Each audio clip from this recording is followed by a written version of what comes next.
আসসালামু আলাইকুম রহমতুল্লাহ। প্রিয় শিক্ষার্থী এবং এই মুহূর্তে আমার সাথে যোগদান করেছেন যারা আমার আজকের লাইভ ক্লাসে, আপনাদের সবাইকে রাজশাহী ডিভিশনাল অনলাইন স্কুলের পক্ষ থেকে স্বাগত জানাচ্ছি। আমি মোহাম্মদ আমিনুল করিম, প্রভাষক পদার্থবিদ্যা, কামারখন্দ ফাজিল মাদ্রাসা, কামারখন্দ, সিরাজগঞ্জ। প্রিয় শিক্ষার্থী, নিয়মিত ক্লাসের অংশ হিসাবে তোমাদের মধ্যে আজকে আমি উপস্থিত হয়েছি। যারা এইচএসসি অথবা আলিম শ্রেণীতে অধ্যয়ন করছো বা এসএসসি পরীক্ষার্থী রয়েছে, তাদের জন্য আজকের আমার এই ক্লাসটি।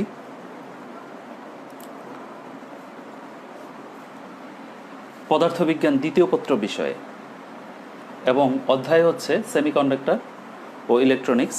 তোমাদের পদার্থবিজ্ঞান দ্বিতীয় পত্রের 10ম অধ্যায়। শিক্ষার্থী, আমি ইতিপূর্বে এই অধ্যায়টির উপর কটি লেকচার নিয়েছি, অর্থাৎ তোমাদের মধ্যে পাঠদান করেছি। আজকে সেটিরই ধারাবাহিকতায় আমি আলোচনা করব। তো আলোচনার পূর্বে প্রিয় শিক্ষার্থী, তোমরা তোমাদের বন্ধুদেরকে যুক্ত করার জন্য তোমাদের টাইমলাইনে আজকের আমাদের এই ক্লাসটি শেয়ার করে দাও, যাতে আমরা বেশি সংখ্যক শিক্ষার্থী নিয়ে ক্লাসটি উপভোগ করতে পারি। তো আমিও একটু শেয়ার করে নিই এবং সাথে সাথে তোমরা দেখো যে আমার সাউন্ড, ক্যামেরা সব ঠিক আছে কিনা, এটিও একটু তোমরা একটু দেখে নাও, যাতে আমাদের ক্লাসে কোথাও কোনো ডিস্টার্ব না থাকে। পাশাপাশি তোমরা এই সুযোগে খাতা কলম নিয়ে বসে পড়ো। আমাদের আজকের যে অংশটি আলোচনা করব সেটি আমি বলবো খুব গুরুত্বপূর্ণ একটি বিষয়, কারণ আমি তোমাদের ইতিমধ্যে বলেছি যে 10ম অধ্যায়ের দুটি অংশ রয়েছে। একটি প্রথম অংশ, দ্বিতীয় অংশ, দুটি অংশ যদি বিবেচনা করি, একটি অংশে সেমিকন্ডাক্টর নিয়ে আলোচনা করা হয়েছে আর অন্য অংশে ইলেকট্রনিক্স নিয়ে আলোচনা করা হয়েছে। সেমিকন্ডাক্টর অংশটুকু আমি মোটামুটিভাবে কভার করেছি।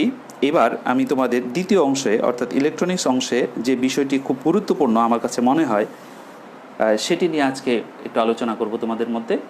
অর্থাৎ দ্বিতীয় অংশের প্রথম ক্লাস আজকে আমি বলতে পারো তোমরা। তো প্রিয় শিক্ষার্থী, আমি খুব বেশি কথা বাড়াবো না। তোমরা নিশ্চয়ই ঘরে আছো এবং সুস্থ আছো এবং নিয়মিত পড়াশোনা করছো। আমরা নিশ্চয়ই যে সময়টি আমাদের মধ্যে আসছে সেটি খুব সংকটময় সময়, সেটি আমরা অবশ্যই সাকসেসফুলি ওভারকাম করব ইনশাল্লাহ। ঘরে থেকে আমরা ওভারকাম করতে পারবো। হ্যাঁ, আমার মোটামুটি মনে হয় যে সব ঠিক আছে। বন্ধুরা, তোমরা একটু দেখে একটু কমেন্টস করে দাও, তাহলে একটু সুবিধা হয় যে সব ঠিক আছে কিনা।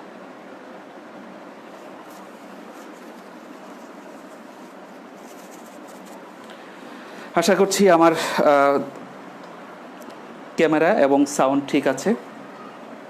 তো আমি তোমাদের এই অধ্যায়টাকে গুরুত্বপূর্ণ বলেছিলাম এবং অধ্যায়ের দুটি অংশের আজকে দ্বিতীয় অংশে যে বিষয়টি থাকবে সেটি হচ্ছে নম্বর পদ্ধতি বা সংখ্যা পদ্ধতি। নম্বর পদ্ধতি বা সংখ্যা পদ্ধতি, এই অংশটি নিয়ে আজকে তোমাদের মধ্যে আলোচনা করব। প্রিয় শিক্ষার্থী, তোমরা অবশ্যই আমার ক্লাসে যখন যোগদান করবে, অর্থাৎ ক্লাসে যখন অংশগ্রহণ করবে, তখন অবশ্যই একটু রেসপন্স করো, কমেন্ট বক্সে কিছু লিখো। হ্যাঁ, যে তোমাদের কোনো জায়গায় অস্পষ্টতা যদি থাকে তাহলে সেই জায়গাটা যেন আমি ক্লিয়ার করে দিতে পারি ক্লাস সময়ের মধ্যেই। তো আজকে যে আলোচনাটি আমাদের মধ্যে সেটি হচ্ছে নম্বর পদ্ধতি বা সংখ্যা পদ্ধতি। এটি কি বলতে পারো, আজকে তোমাদের পদার্থবিজ্ঞান এর বাইরে চলে যাচ্ছে। কীরকম? যে তোমরা জানো যে তথ্য ও যোগাযোগ প্রযুক্তি তোমাদের একটি বিষয় রয়েছে, সেটির যে তৃতীয় অধ্যায় রয়েছে, তৃতীয় অধ্যায়ের কিছুটা অংশ আমাদের পদার্থবিজ্ঞান দ্বিতীয় পত্রের এই 10ম অধ্যায় রয়েছে। কাজেই আজকের পড়াটি তোমাদের অনেকটা আইসিটি পড়া মতো মনে হবে। ঠিক আছে বন্ধুরা, তো আসলে পদার্থবিজ্ঞানের একটা অংশ হচ্ছে আইসিটি। তো বিস্তারিত আমরা একটু আলোচনায় যাই। নম্বর পদ্ধতি বা সংখ্যা পদ্ধতি এটি কী?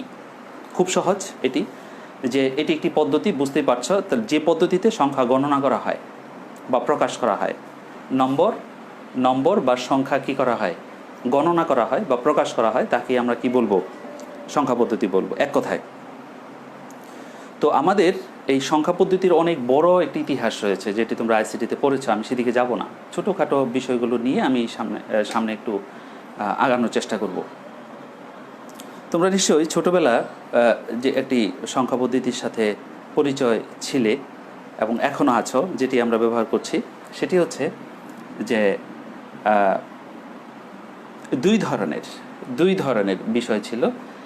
একটিকে আমরা পদার্থবিজ্ঞানের ভাষায় বা আইসিটির ভাষায় বলবো পজিশনাল সংখ্যা পদ্ধতি, একটিকে বলবো আমরা পজিশনাল সংখ্যা পদ্ধতি, আর অন্যটিকে বলবো আমরা নন পজিশনাল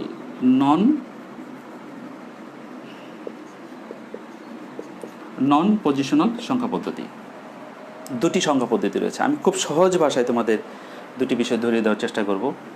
নন পজিশনাল হচ্ছে যার লোকাল ভ্যালু নাই, অর্থাৎ যার স্থানীয় মান নাই, এক কথায়। তাহলে স্থানীয় মান কি সেটি যদি জানতে চাই, তাহলে দেখো, আমি যদি বলি যে এখানে যদি লিখি ধরো 225, এটি একটি সংখ্যা, তাই তো? তো আমি একটু ইংরেজিতে লিখি, তোমাদের বুঝতে সুবিধা হবে। 225 এটি একটি সংখ্যা, তাই না? তো এখানে আমি যদি 5 যে অবস্থানটা, আমরা সেই ছোটোবেলায় চলো ফিরে যাই, 5-এর যে অবস্থানটা সেটিকে বলি আমরা একক, 2-এর যে অবস্থানটি সেটিকে বলি আমরা দশক, এবং এই 2-এর অবস্থানটি যেটি, সেটি হচ্ছে শতক, তাই তো? তাহলে এই একক সংখ্যাটিকে আমরা এভাবে বলতে পারি, দেখো, যেটি আমরা ছোটোবেলা থেকেই করেছি, 5 গুণন 1 সমান কি বন্ধুরা? 5, এই তো? 5 গুণন 5 মানে কি? 5।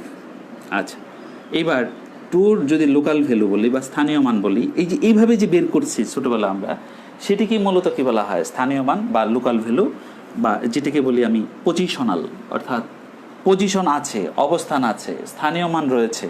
তাহলে 2 যদি বলি, 2 গুণন 1, 2 গুণন কি 1 হবে না 10 হবে বন্ধুরা? দশক, যেহেতু এটি একক, এটি দশক, সুতরাং 10 হবে। তার মানে এটিকে বলবো আমরা 10 দুগুণা 20। আর এটিকে যদি আমরা লিখি, তাহলে কি লিখবো বন্ধুরা? 2 গুণন কি বলো? একক, দশক, শতক। তার মানে আমি বলবো 100 সমান কি লেখা যায় এটাকে? 200, তাই না?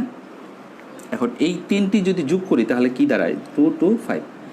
তাহলে এই 225 যে সংখ্যাটি রয়েছে, এই সংখ্যাটির 5 এর স্থানীয় মান হচ্ছে 5, এই 2 এর স্থানীয় মান হচ্ছে 20, এবং এই 2 এর স্থানীয় মান হচ্ছে 200। এই হচ্ছে টোটাল ভ্যালু হচ্ছে 225, অর্থাৎ 225। এইটিকে বলতেছি আমরা লোকাল ভ্যালু বা স্থানীয় মান। অর্থাৎ আমি এখানে যে দুটি বিষয় লিখেছি, একটা হচ্ছে পজিশনাল সংখ্যা পদ্ধতি, একটা হচ্ছে নন পজিশনাল সংখ্যা পদ্ধতি। অর্থাৎ যে সংখ্যা পদ্ধতিতে কি রয়েছে, কোনো সংখ্যায় প্রতিটি বিটের বা প্রতিটি সংখ্যার কি রয়েছে? স্থানীয় মান রয়েছে, সেটিকে বলা হয় পজিশনাল সংখ্যা পদ্ধতি। তাহলে এই পজিশনাল সংখ্যা পদ্ধতি হচ্ছে 225 একটি পজিশনাল সংখ্যা পদ্ধতি। এই পজিশনাল সংখ্যা পদ্ধতি প্রথমত হচ্ছে 4 প্রকার, আমি সেদিকে যাব পরে। নন পজিশনাল কথাটা একটু শেষ করে দিই। নন পজিশনালটা তাহলে কি? যার পজিশন নাই, অর্থাৎ সংখ্যার মধ্যে কি থাকবে না, যার নিজস্ব কোনো অবস্থান থাকবে না, সেটিকে বলতেছি আমরা নন পজিশনাল। যেমন তোমরা জানো যে রোমান সংখ্যাগুলো, আমরা যদি রোমান সংখ্যাগুলোর কথা চিন্তা করি, তাহলে দেখো রোমান সংখ্যাগুলোর কিন্তু সুনির্দিষ্ট কোনো অবস্থানিক বা পজিশনাল ভ্যালু নাই। কীরকম? চলো আমরা একটা সংখ্যা লিখি। যদি আমরা লিখি, ধরো এটি কত?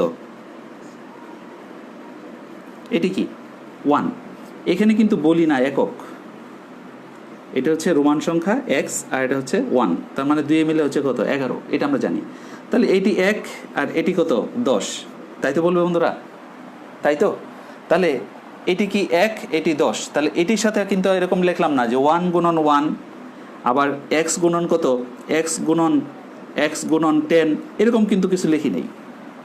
অর্থাৎ x এর মানই হচ্ছে 10, সে যেখানেই বসুক, সে যদি এখানে বসে তাহলে তার মান 10, যদি এরকম যদি আরও 5টা বসে তাহলে প্রত্যেকটার মান কি 10 করে, তাই তো? তাহলে এই জন্যে এটার মানও 10, এটার মানও 10, এটার মানও 10। তাহলে এটার দেখো স্থান মানে লোকাল যে ভ্যালুটু বা অবস্থানিক যে বিষয়টি, সেটি কিন্তু এখানে আমরা উল্লেখ করছি না। এইটা 10, এটি 10, এটি 10, তাই তো? তো এই যে বিষয়গুলো, বা আমি যদি লিখি মনে করো হচ্ছে x51, তার মানে কত, 10 + 15 কত, 16, এভাবে চিন্তা করি, তাই না? তাহলে এই যে বিষয়গুলো, এই বিষয়গুলোকে আমরা স্থানীয়ভাবে কি করতে পারি না, ভ্যালু দিতে পারি না। সেজন্য এটা কি বলতেছি আমি, নন পজিশনাল সংখ্যা পদ্ধতি। তাহলে নন পজিশনাল সংখ্যা পদ্ধতির একটি উদাহরণ হচ্ছে যেমন হায়ারোগ্রাফিক্স রয়েছে, সেই প্রথম দিকে যখন গণনা করা হতো সেটি, তারপরে হচ্ছে মিশরীয় সংখ্যা পদ্ধতি অনেকগুলো রয়েছে সেগুলো, তারপরে এই যে রোমান সংখ্যাগুলো, এগুলো হচ্ছে আমরা বলি নন পজিশনাল সংখ্যা পদ্ধতি। আশা করছি বন্ধুরা বুঝতে পারছো আমি যে বিষয়টি বোঝানোর চেষ্টা করছি। পরবর্তীতে যে বিষয়টি আছে, আমি প্রথমে যে বিষয়টি ধরেছিলাম সেটি নিয়ে আসলে মূলত আজকে আমাদের আলোচনা, সেটি হচ্ছে পজিশনাল সংখ্যা পদ্ধতি। বন্ধুরা, পজিশনাল সংখ্যা পদ্ধতিকে আমরা 4 ভাগে ভাগ করি। কয় ভাগে? 4 ভাগে ভাগ করি। চলো আমি একটু ডিটেলস এটা নিয়ে আলোচনা করি। আমরা প্রথমে পজিশনাল সংখ্যা পদ্ধতির প্রথম যেটি বলবো সেটি আমার দৃষ্টিকোণ থেকে আমি বাইনারি বলবো। কেন? দেখো, প্রথমেই পজিশনাল সংখ্যা পদ্ধতিকে আমরা 4 ভাগে ভাগ করব। নাম্বার 1, 1 নাম্বার যদি বলি সেটিকে বলবো আমরা বাইনারি সংখ্যা পদ্ধতি। বাইনারি সংখ্যা পদ্ধতি এটি কি, এটি সম্পর্কে একটু চলো আলোচনা করি। বাইনারি সংখ্যা পদ্ধতি হচ্ছে, বাই শব্দের অর্থ হচ্ছে 2। বাই শব্দের অর্থ কি বন্ধুরা? 2। অর্থাৎ যে সংখ্যা পদ্ধতিতে দুটি কি রয়েছে, বিট রয়েছে বা দুটি সংখ্যা রয়েছে, সেটিকে বলা হয় বাইনারি। সেই দুটি কি? 0 এবং 1, তাই তো? 0 এবং 1কে বলবো কি আমরা বাইনারি সংখ্যা পদ্ধতি। ব্রিটিশ গণিতবিদ, তিনি কি কোন দেশের? ব্রিটিশ গণিতবিদ। তোমরা একটু লিখে নাও খাতায়, এগুলো তোমাদের নৈবিত্তিকে থাকতে পারে, বা তোমাদের একটা কি বলবো, এগুলো এক ধরনের বেস বা বেসিক বলতে পারো, এগুলো জানে রাখা ভালো। এবং এইসব বিজ্ঞানীর কথা বা বিজ্ঞানীদের জীবনী তোমরা একটু পড়ার চেষ্টা করবে, তাহলে দেখবে যে তোমার অনেক কিছুতে কি আসবে, ইন্সপায়ার আসবে, পড়াশোনায় মনোযোগ আসবে। দেখবে যে তারা কত স্ট্রাগল করে, আমরা এখন দেখো কত ইলেকট্রনিক্স যন্ত্রপাতি পাচ্ছি, তাদেরই কিন্তু অবদান। এবং এই ইলেকট্রনিক যন্ত্রপাতিগুলো যে আমরা কি করছি, অপারেট করছি, এটা হচ্ছে মূলত তাদের অবদান। তারা শুরু করে দিয়ে গেছেন, তারপর আস্তে আস্তে আস্তে এটা নিয়ে ব্যাপক গবেষণা হয়েছে। তো তারা আসলে আমাদের যেরকম এখন অ্যাভেলেবল বিভিন্ন ধরনের সুযোগ সুবিধা রয়েছে, তাদের সময় কিন্তু এত ছিল না। তারা অনেক স্ট্রাগল করে কি করেছে, এগুলো আবিষ্কার করেছে। বন্ধুরা, আমি যেটি বলছিলাম সেটি হচ্ছে যে ব্রিটিশ একজন বিজ্ঞানী, তার নাম হচ্ছে George Boole. George, GEORGBOLLE,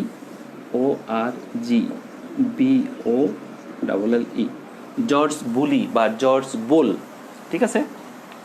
George Boole বা জর্জ বুল, তিনি 1854 সালে প্রথম তিনি এই বাইনারি সংখ্যা পদ্ধতি নিয়ে গবেষণা করেন। আমরা যে ইলেকট্রনিক্স ডিভাইসগুলো ইউজ করছি, যত ধরনের ইলেকট্রনিক ডিভাইস আছে, সকল ধরনের ইলেকট্রনিক ডিভাইসে আমরা এই বাইনারি সংখ্যা পদ্ধতি ব্যবহার করে থাকি। ঠিক আছে বন্ধুরা? যেমন আমি এখানে ক্লাস শুরুর আগে সুইচ দিয়েছি, সুইচ দিলে আমার লাইটটা জ্বলে গেছে, আবার সুইচ দিচ্ছি, ফ্যান চলে গেছে, ঠিক আছে? আমি এখানে যখন লাইভটা শুরু করেছি তখন আমি কি করেছি, গো লাইভ এখানে ক্লিক করেছি, আবার যখন আমার ক্লাসটা শেষ হবে তখন আমি ফিনিশে চাপ দিব। এই যে বিষয়গুলো, এই সবগুলো বিষয় হচ্ছে বাইনারি সংখ্যা পদ্ধতি, অর্থাৎ 0 এবং 1, হয় শুরু না হয় শেষ, হয় সঠিক না হয় ভুল, হয় সত্য না হয় মিথ্যা, হয় ভালো না হয় মন্দ, এর মাঝখানে কিছু নাই। অর্থাৎ দুটি বিষয়, হয় 0 না হয় 1, হয় অন না হয় অফ। এই যে বিষয়গুলো, এইগুলোকে বলি আমরা সাধারণত বাইনারি সংখ্যা পদ্ধতি। তো বিজ্ঞানী জর্জ বুলের নাম অনুসারে এটাকে অনেক সময় আমরা বুলিয়ান অ্যালজাবরা বলে থাকি। কি বলে থাকি বন্ধুরা? Boolean algebra. তোমরা লিখে নিতে পারো, বুলিয়ান অ্যালজেব্রা।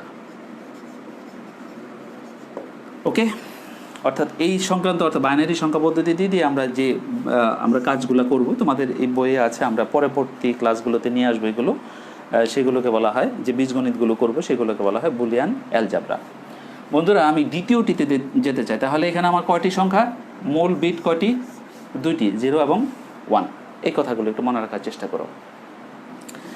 2 নম্বরে যে বিষয়টি যাবে সেটা হচ্ছে অক্টাল। অক্টাল সংখ্যা পদ্ধতি। অক্টাল সংখ্যা পদ্ধতি এইটি কি? তো অক্টা শব্দের অর্থ হচ্ছে 8। অক্টা শব্দের অর্থ কি বন্ধুরা? 8। অক্টাল মানে হচ্ছে, অক্টা শব্দের অর্থ হচ্ছে 8। অর্থাৎ যে সংখ্যা পদ্ধতিতে আমরা 8টি বিট ব্যবহার করব, 8টি নাম্বার ব্যবহার করব, সেটিকে বলা হবে অক্টাল সংখ্যা পদ্ধতি। ঠিক আছে? তো ওই অক্টাল সংখ্যা পদ্ধতি তাহলে কি হবে? 8 বলতে তাহলে আমরা কোথা থেকে শুরু করব? 0 থেকে। 0 থেকে শুরু করি। 0, 1, 2, 3, 4, 5, 6 এবং 7, নট 8। কত পর্যন্ত? 7 পর্যন্ত, কারণ 0 আছে, এই জন্য আমরা টোটাল এখানে আমার সংখ্যাটা রয়েছে কয়টি? 8টি। এই যে সংখ্যা পদ্ধতি, সেটিকে বলা হচ্ছে এই যে এখানে 8টা সংখ্যা সম্বলিত যে পদ্ধতি, সেটিকে বলা হবে অক্টাল সংখ্যা পদ্ধতি। তো অক্টাল সংখ্যা পদ্ধতিটা ধারণা করা হয় যে সপ্তম চার্লস যিনি ছিলেন, সপ্তম চার্লসের সময় মূলত এটি আবিষ্কার হয়। সপ্তম চার্লসের সময় এটি আবিষ্কার হয়। তো এই অক্টাল সংখ্যা পদ্ধতিকে আমরা তোমার কি বলে এটাকে, অক্টাল সংখ্যা পদ্ধতিকে আমরা অনেক সময় থ্রি বেস ভিত্তিক, অর্থাৎ এটাকে আমি অন্যভাবে, আচ্ছা পরে একটি বিস্তারিত আলোচনায় আসি, এটি একটু শেষ করি এখানে। যে তাহলে এখানে কয়টি বিট ব্যবহার করা হয়েছে? 8টি। কয়টি বন্ধুরা? 8টি। আর এখানে কয়টি? 2টি। এখানে 2টি সংখ্যা দ্বারা এটি প্রকাশ করা হয় কারণে, বা 2টি সংখ্যার মধ্যে সীমাবদ্ধ কারণে এটির বেস বা ভিত্তি বলা হয় 2। আমি এটা একটা উদাহরণ দিয়ে সাথে সাথে শেষ করি। ধরো এটি যদি আমি বাইনারি একটা উদাহরণ দেই, ধরো আমি একটি সংখ্যা লিখলাম 0101, তাহলে এই সংখ্যাটি দেখো 1 এবং 0-র মধ্যে সীমাবদ্ধ, এবং এটিকে আমরা কি লিখতে পারি? 2 দ্বারা চিহ্নিত করতে পারি। অর্থাৎ 2 যদি দেই তাহলে বোঝা যাবে এটি বাইনারি। ব্র্যাকেট দিয়ে যদি 2 দেই তাহলে এটিকে বলা হচ্ছে বাইনারি, অর্থাৎ এটির বেস হচ্ছে 2। আর এটির বেলায় অক্টাল সংখ্যা পদ্ধতির বেলায়, যেমন ধরো আমি লিখলাম 3702, মনে করে এরকম লিখলাম, তাহলে এটিকে আমরা যদি এখানে 8 দিই তাহলে বুঝবো এটি হচ্ছে আমার অক্টাল সংখ্যা পদ্ধতি বা অক্টালে রয়েছে এটি। ঠিক আছে বন্ধুরা, প্রাথমিক আমরা একটু চিন্তা করি, এভাবে আমরা এগুলো নিয়ে বিস্তারিত আরও আসবো। তাহলে বাইনারি সংখ্যা পদ্ধতির বেজ হচ্ছে 2, অক্টাল সংখ্যা পদ্ধতির বেজ হচ্ছে 8। কেন 8? তার সংখ্যা রয়েছে, মোট বিট রয়েছে কয়টি? 8টি। ওকে, এরপর যে বিষয়টি রয়েছে সেটি হচ্ছে ডেসিমেল। সেটি হচ্ছে ডেসিমেল সংখ্যা পদ্ধতি। ডেসিমেল সংখ্যা পদ্ধতি এটি কি? ডেসি শব্দের অর্থ হচ্ছে 10। তাহলে অক্টাল শব্দের অর্থ, অক্টা শব্দের অর্থ কী ছিল? 8। আর বাইনারি কথার অর্থ কী ছিল? 2, তাই তো? এবং এইটির উপর ভিত্তি করেও কিন্তু কি হচ্ছে, এখানে আমাদের বেসগুলো হচ্ছে, এটির বেস 2, এটির বেস 8 এবং এটির বেস কত? 10। তাহলে এইভাবে আমরা চিন্তা করতে পারি। তাহলে অক্টাল সংখ্যা পদ্ধতিতে আমার সংখ্যা রয়েছে 8টি, ডেসিমেল সংখ্যা পদ্ধতিতে আমার সংখ্যা রয়েছে 0 থেকে 9 পর্যন্ত, অর্থাৎ কয়টি? এখানে 10টি। কয়টি সংখ্যা এখানে? 10টি। তো ডেসিমেল সংখ্যা পদ্ধতি মূলত প্রথম দিকে এটা আবিষ্কার হয় প্রাচীন ভারতীয় সময়ে। এটা হচ্ছে তোমার এরিভাট্টা বা এরিভাটা, আমি একটু লিখি, ARYBHATA, এরিভাটা বা এরাইভাটা, অনেক সময় এরাইভাটাও বলা হয়। তোমরা সার্চ দিয়ে দেখতে পারো যে এরাইভাটা নামক একজন বিজ্ঞানী, তিনি তার জন্ম 476 এবং মৃত্যু হচ্ছে 550, এর মধ্যে যে কোনো একটা সুনির্দিষ্ট কোনো সময়টা আমি পাইনি। তো সুনির্দিষ্ট সময়টা তোমরা যদি জানতে পারো, তোমরা গুগলে সার্চ দিয়ে দেখতে পারো যে এরাইভাট্টা বা এরিভাট্টা নামক একজন বিজ্ঞানী, যার জন্ম 476 খ্রিস্টাব্দে এবং মৃত্যু হচ্ছে 550, এর মাঝখানে কোনো একটা সময়ই তিনি কী করেছেন? এটি আবিষ্কার করেছিলেন, অর্থাৎ ডেসিমেল সংখ্যা পদ্ধতি নিয়ে গবেষণা করেছিলেন। এটা প্রাচীন ভারতীয় একজন বিজ্ঞানী। তো এখানে আমার সংখ্যা রয়েছে কয়টি? 10টি। সুতরাং এর বেস কত? 10। তাহলে আমরা এটির একটা উদাহরণ দিতে পারি। যেমন ধরো আমি একটি সংখ্যা লিখলাম 8, 5, 6, 2 বা 0, এরকম ধরনের একটা সংখ্যা লিখলাম। এটিকে বলতেছি আমি 10 বেস, অর্থাৎ 10 ভিত্তিক সংখ্যা। যেখানে দেখো 0 থেকে 9 পর্যন্ত যে সংখ্যাগুলো রয়েছে এটি এখানে রয়েছে। এই জন্য এটিকে বলতেছি আমরা ডেসিমেল বা দশমিক ভিত্তিক সংখ্যা পদ্ধতি। আর আরেকটি সংখ্যা পদ্ধতি রয়েছে, সেটিকে বলতেছি আমরা হচ্ছে হেক্সাডেসিমেল। হেক্সাডেসিমেল খুব সহজ, বিষয়গুলো একেবারে সহজ। আসলে আইসিটি আমরা যতটা কঠিন মনে করি আসলে অতটা কঠিন না, একটু এটি প্র্যাকটিসের মধ্যে থাকলেই হয়ে যায়। হেক্সা মানে কি? হেক্সা মানে হচ্ছে 16। হেক্সা 16 কীভাবে? এই দুটা ভাগে ভাগ করা, একটা হচ্ছে হেক্স আর একটা হচ্ছে ডেসিমেল। একটা হলো হেক্সা, একটা হলো ডেসিমেল। তাহলে হেক্সা মানে 6 আর ডেসিমেল মানে কত? 10, তাই তো? তাহলে 10 আর 6 যোগ করলে কত হয় বন্ধুরা? 16। তাহলে হেক্সাডেসিমেল মানে কি? 16, এবং এর বেস কী হবে? 16টি। তাহলে সংখ্যাগুলো কী হবে? প্রথমে আসো ডেসিমেল। ডেসিমেল বলতে আমরা বুঝি কি 0 থেকে কত পর্যন্ত? 9 পর্যন্ত। এই পর্যন্ত বসে আমরা ডেসিমেল। আর এরপরে রয়েছে কি? হেক্সা। এই 6টি কি? 6টি বন্ধুরা হচ্ছে এ, বি, সি, ডি, ই এবং এফ। দেখো বন্ধুরা এখানে কটি রয়েছে? 6টি রয়েছে। তাহলে এই 2 মিলে হচ্ছে হেক্সা প্লাস ডেসিমেল, 2 মিলে হচ্ছে 16, এবং তার সংখ্যা হচ্ছে 0 থেকে 9 ডেসিমেল, এবং হেক্সা হচ্ছে কি? 6। এই টোটাল হচ্ছে 16টি। অর্থাৎ 16টি বিট নিয়ে যেটি, সেটিকে বলতেছে আমরা হেক্সাডেসিমেল, এবং এর বেস কত হবে? অবশ্যই 16 হবে।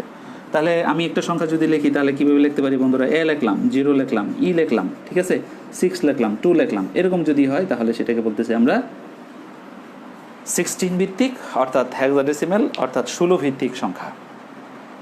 That is hexadecimal. আশা করি বন্ধুরা বুঝতে পারছো, একেবারে সহজ বিষয়। এটি তোমরা না পারার কোনো কারণ নাই, একটু যদি প্র্যাকটিসে থাকো তাহলে হয়ে যায়।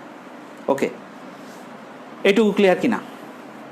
এটুকু। আচ্ছা, আমরা এখানে একটি বেস নিয়ে একটি কথা বললাম যে এই 2, তারপরে এখানে ছিল কত? 8, এখানে 10, এখানে 16। এগুলো দেওয়ার দরকারটা কি? একটু যদি আমি একটু তোমাদের দেখাই দিই আসলে কেন দরকার।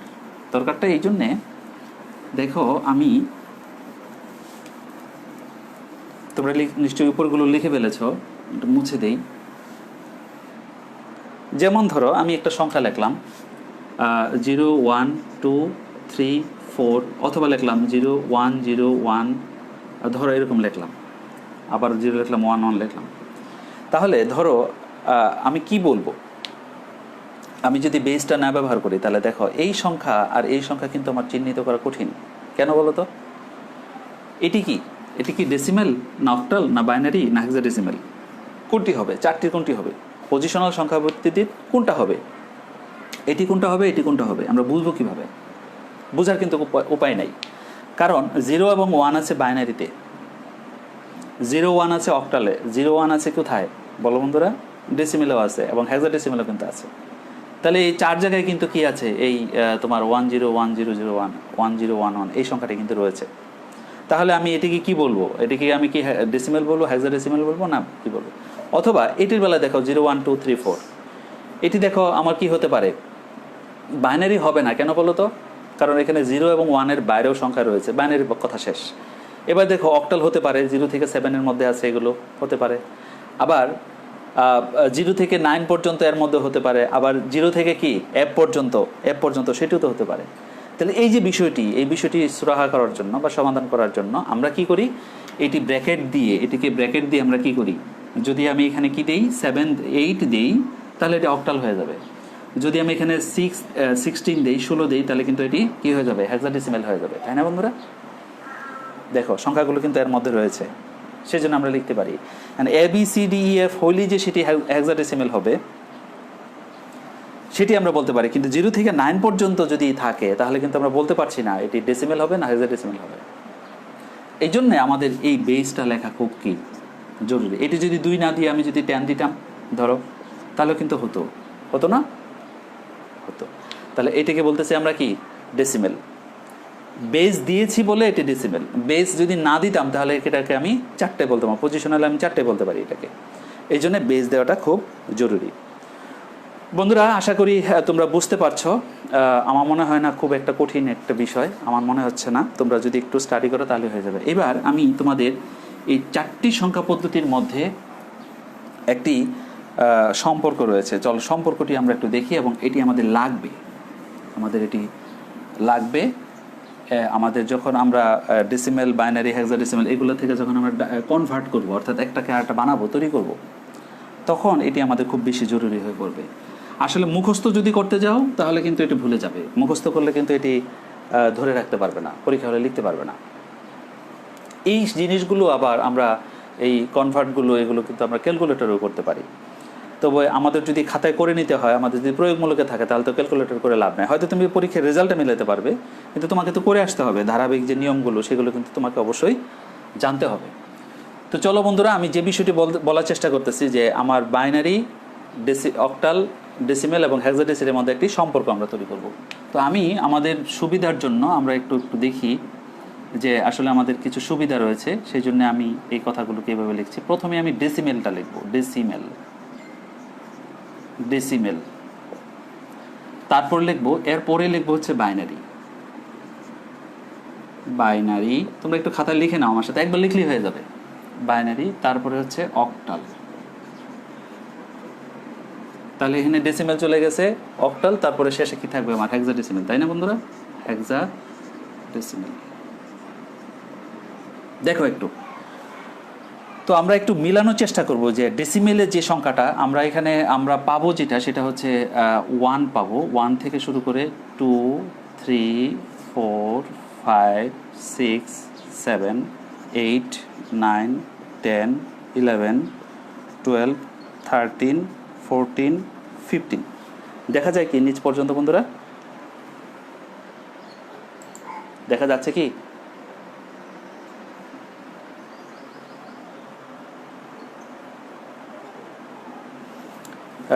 শেষ পর্যন্ত দেখা যায় কি না? হ্যাঁ, আশা করি দেখা যাবে, যাওয়ার কথা। ঠিক আছে। তো 1 থেকে 15 পর্যন্ত এইগুলোকে আমি প্রথমে বাইনারি বানাবো, তারপর অক্টাল, তারপরে হেক্সাডেসিমেল। এটি একটি তুলনামূলক ছক, যেটি তোমার বইয়ে রয়েছে, সেটি তোমরা দেখো একটু। বাইনারিতে আমার যদি হেক্সাডেসিমেলে যদি হয় 1, তাহলে বাইনারিতে সেটা কি হবে? আচ্ছা, আরেকটি বিষয় সেটা হচ্ছে যে আমরা যদি 1 থেকে শুরু করি তাহলে একটা ঘাটতি পড়ে যাবে, সেটা আমার জিরোটা বোধহয় লাগবে। জিরোটা লিখে নিই, তাহলে সুবিধা হবে। আমি যদি এখানে 1 দিই, একটু চাপাচাপি হয়ে যাচ্ছে। ডেসিমেল এখান থেকে আমি যদি দিই, খেয়াল করো, জিরো সহ লাগবে, জিরো থেকে শুরু করতে হবে। তাহলে ডেসিমেলে যদি আমি জিরো লিখি, তাহলে তোমরা জানো যে এটি জানো তোমরা, বাইনারিতেও জিরো হবে, অক্টালেও কী হবে বন্ধুরা? জিরো হবে, এবং হেক্সাডেসিমেলেও কী হবে? জিরো হবে, তাই না বন্ধুরা? এখন এই জিরো অনেক সময় আমাদের এই জিরোটাকে একবার না লিখে 2 বার লিখতে হতে পারে, 3 বার লিখতে হতে পারে। যখন আমি হেক্সাডেসিমেলে যাব তখন হবে 4 বিট। তখন 4 বিট লিখলে আমি হেক্সাডেসিমেলে যখন আমি জিরোকে লিখতে যাব, তখন হেক্সাডেসিমেলে তোমাকে কিন্তু অবশ্যই কী করতে হবে? 4টা শূন্য দিতে হবে, দিয়ে তোমাকে লিখতে হবে। তো সেটি খুব সিম্পল ব্যাপার, তোমরা বুঝবে।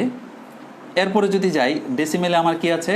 1। তাহলে বাইনারিতেও আমাদের 1 আছে, তাহলে অক্টালেও কি আমাদের 1 আছে, এবং হেক্সাডেসিমেলেও কি আছে বন্ধুরা? 1 আছে। তাই তো এই 4টি খুবই গুরুত্বপূর্ণ, এবং এটি তোমার লাগবেই। এটি তুমি মুখস্থ করলে তুমি কোনো অবস্থাতে কী করতে পারবে না, ধরে রাখতে পারবে না, প্রয়োগ করতে পারবে না। সেই জন্য বারবার প্র্যাকটিস করার মাধ্যমে এটি সম্ভব। এইবার আসো 2। ডেসিমেলে 2 হতে পারে, কিন্তু বাইনারিতে কি 0 এবং 1 ছাড়া কিছু কি আছে? এখানে কিন্তু 0 এবং 1 ছাড়া আর কিছু নাই। এটার মধ্যে কী ছিল বন্ধুরা? 0 থেকে কত পর্যন্ত? 7 পর্যন্ত। এটা কি ছিল? 0 থেকে 9 পর্যন্ত, মনে করে দিই তোমাদের একটু। আর এটা কি ছিল? A থেকে F পর্যন্ত, তাই না? আর এটা কি? 0 থেকে কত পর্যন্ত? 9 পর্যন্ত, তাই তো? তাহলে দেখো, তাহলে এখানে 0 আর 1 এখানে হচ্ছে না। এখন তোমাকে সংখ্যাগুলোকে, যেহেতু আমি আস্তে আস্তে কী হয়েছে, সংখ্যাগুলো মানের কি বলে অধক্রম, অর্থাৎ ঊর্ধ্বক্রম, অর্থাৎ 0 থেকে শুরু হয়ে আস্তে আস্তে কী হয়েছে, মান বৃদ্ধি পেয়েছে। সুতরাং তুমি মান বাড়ায় যাবে। তাহলে 0 এবং 1 এটা লেখা হয়ে গেছে। তাহলে 0 এবং 1 ছাড়া এটির চেয়ে বড় সংখ্যাটা কী হতে পারে? 10, তাই না বন্ধুরা? দেখো তো একটু, এছাড়া কি 1 এবং 10 এর মধ্যে কি কোনো সংখ্যা হতে পারে? আমি দেখছি না, তোমরা দেখো পাও কিনা। তাহলে অক্টালে কি হবে বন্ধুরা? অক্টালে কিন্তু 2 হবে, কারণ 0 থেকে 7 পর্যন্ত এখানে আমার 2 আছে। হেক্সাডেসিমেলের 2 হবে। খেয়াল করো, আমার যদি ভুল হয় তাহলে ধরিয়ে দিও। বাইনারিতে কী হবে বন্ধুরা? 1 0 শেষ, এবার আসো 1 1, তাই না? তারপরে এখানে কি হবে? 3, এখানে কি হবে? 3, তাই না? এখানে কি আছে? 4, তাহলে এখানে কি 1 1 চলে গেল, 1 1 কিন্তু শেষ, 1 0 1 1 0 1 1 শেষ। তাহলে 2 ঘর দিয়ে কিন্তু এর চেয়ে বড় সংখ্যা কিন্তু নাই 1 এবং 0 দ্বারা। তাহলে এরপরের সংখ্যাটা আমাদের কি চিন্তা করতে হবে? 100। খেয়াল করে দেখো, 11-র চেয়ে কিন্তু 100, এর মাঝখানে কিন্তু আর কোনো সংখ্যা লেখা যায় না, যেটি এবং 1 এবং 0-র মধ্যে সীমাবদ্ধ, এরকম কোনো সংখ্যা লেখা যায় না। সো এখানে কি হবে? 100 হবে। তাহলে এটা কি হবে? 4, এটা কি হবে? 4 অবশ্যই। তাহলে এটি কি হবে বন্ধুরা? 101, 101। ক্লিয়ার? তারপর 5 5, দেখো আমি ঠিক আছি কিনা। এটি কি হবে? 110, দেখো 100 110 হতে পারে। দেখো আমি আস্তে আস্তে মানের ঊর্ধ্বক্রম অনুসারে সাজাচ্ছি। এটি কি হবে? 6। এটি কি হবে বন্ধুরা? অবশ্যই 6। এটি কি? 7। তাহলে এটি কি হতে পারে? সর্বশেষ কি হতে পারে? 111, 101 110 111, রাইট? আচ্ছা, তারপরে এটি কি হবে? 7। এটি কি হবে? 7। এবার দেখো এটি কি? 8।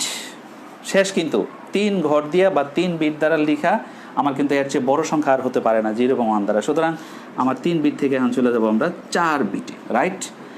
এইবার আসো 7। এটা কিন্তু 0 থেকে 7-এর মধ্যে, এর বাইরে কিন্তু যাওয়া যায় না। তাহলে 8-কে কি লিখবো আমরা? 8-কে লেখা যায় দেখো 10। এটা লেখা যায় কিনা, এটা বুঝো কিনা বন্ধুরা, একটু দেখো তো। এটা কি লেখা যায়? 10 লেখা যায় কিনা বলো? 10 লেখা যায়? 7 10। তার মানে আমি যদি সেটাকে বাইনারিকে ডেসিমিক্যালে যদি বলি 8, তাহলে বাইনারিতে বলবো 1000, কিন্তু অক্টালে কি হবে? সেটি 10। কিন্তু হেক্সাডেসিমেলে কিন্তু আমার 8 হতে পারে, রাইট? কারণ 0 থেকে 9 পর্যন্ত যেতে পারবো। তারপর আসো এটি কি? 1001। এটি কি হবে? 1 1। এটি 9, ওকে? তারপর এটি কি হবে? 1010, রাইট? এটি কি হবে বলো বন্ধুরা? 11 12 হতে পারে। এইখানে কি হবে? 9, কিন্তু 9 হতে পারে। 9-এর পরে কিন্তু চলে যাবে কি? এতে, রাইট? এবার আসো 1011, 11, 10-এর পরে 11। তারপর এটা কি কি হতে পারে? 13 হতে পারে। এটা বি। নেক্সট এটা কি হবে? 1100, 1100 হতে পারে। আচ্ছা, তারপরে এটা কি হতে পারে? 14 হতে পারে। এটি কি? C, right? এটি কি হবে বলো বন্ধুরা? 1101। তারপর কি হবে? এটি 15। এটি ডি, ওকে? 14 1 বলো বন্ধুরা কি হবে? 110। এটি কি হবে? 16 হতে পারে। এবং এটি কি হবে? ই। এবং সবশেষ 15-কে আমরা লিখতে পারি 1111, 4টি এক। তারপর কি? 17, এটা হতে পারে এফ। এই হচ্ছে তুলনামূলক একটি ছক বন্ধুরা, খুব সহজ। যদি একটু মনোযোগ দাও তাহলে আমার মনে হয় না এটা একটি কঠিন বিষয়। আর এটি মুখস্থ করার কিছু নাই। মুখস্থ যদি করতে চাও তাহলে কিন্তু অবশ্যই তোমরা এটা ভুলে যাবে, বসাইতে পারবে না। 2বার 3বার লিখো এবং তোমার বইয়ে এই 15 পর্যন্ত আছে, অর্থাৎ এইটুকু তোমার সিলেবাসের মধ্যে অন্তর্ভুক্ত। সুতরাং এইটুকু তোমরা ভালো করে আত্মস্থ করো, 2বার 3বার লিখো, তাহলে আশা করি এটি তোমরা পারবে। কঠিন কিছু না। তো এই হচ্ছে বন্ধুরা মোটামুটিভাবে আজকে তোমাদের এই পর্যন্তই ছিল। এর বেশি আর আজকে আমাদের যাওয়া যাচ্ছে না। এই পর্যন্ত তোমরা আশা করি আত্মস্থ করবে এবং পরবর্তী ক্লাসে তোমাদের আমি কি বলে পরের যে এটি যে পরের অংশ রয়েছে সেটি আমরা আলোচনা করব। আর তোমাদের এটি কিন্তু বাড়ি কাজ হয়ে থাকবে, কারণ নেক্সট যে ক্লাসটা করব এইগুলোর উপর ভিত্তি করে করব, এই সবটার উপর ভিত্তি করে করব। সো তোমরা যদি মনে না রাখতে পারো তাহলে কিন্তু বোঝা যাবে তুমি বাড়ি কাজ করতে পারো না। তো এটা বাড়ি কাজ হিসাবে থাকবে, তোমরা অবশ্যই সেটি ভালো করে বিস্তারিত পড়বে। বন্ধুরা আজকের পড়া আমাদের এই পর্যন্তই ছিল। তোমরা আশা করি বুঝতে পেরেছ।